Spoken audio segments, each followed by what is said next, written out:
ሰላም ጤና ይስጥልኝ ክቡራትና ክቡራን። የሳውዲ ድንበር ሲባል ብዙ ጊዜ ዝም ብሎ ቀላል ነገር ነው የሚመስለና የሳውዲ ድንበር እንዴት እንደሚጠብቁት ቪዲዮን ተከታትለን እንመለስ። ይህ እንግዲህ እንደምትመለከቱት መርከዛቸው ነው። ድንበር ላይ ያለው እያንዳንዱ እንቅስቃሴ እዚህ ላይ ሆነው ነው የሚቆጣጠሩት። ካሜራው እንደምታዩት ነው። ከባድ መሳሪያ ተጠምዷል።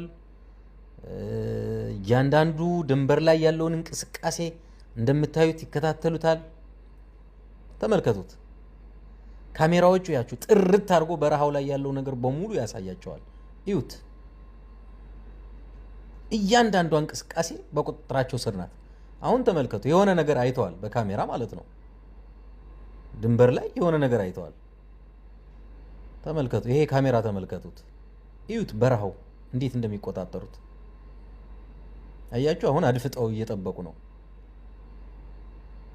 ተመልከቱ። ይሄው ጫት ተሸክመው ሲገቡ ያዟቸው፣ በቁጥጥር ስር አዋሏቸው ማለት ነው። የሳውዲ ድንበር እንደዚህ ነው የሚጠበቀው። ምንም አይነት ነገር ከእይታቸው ውጭ ልታመልጥ አትችልም።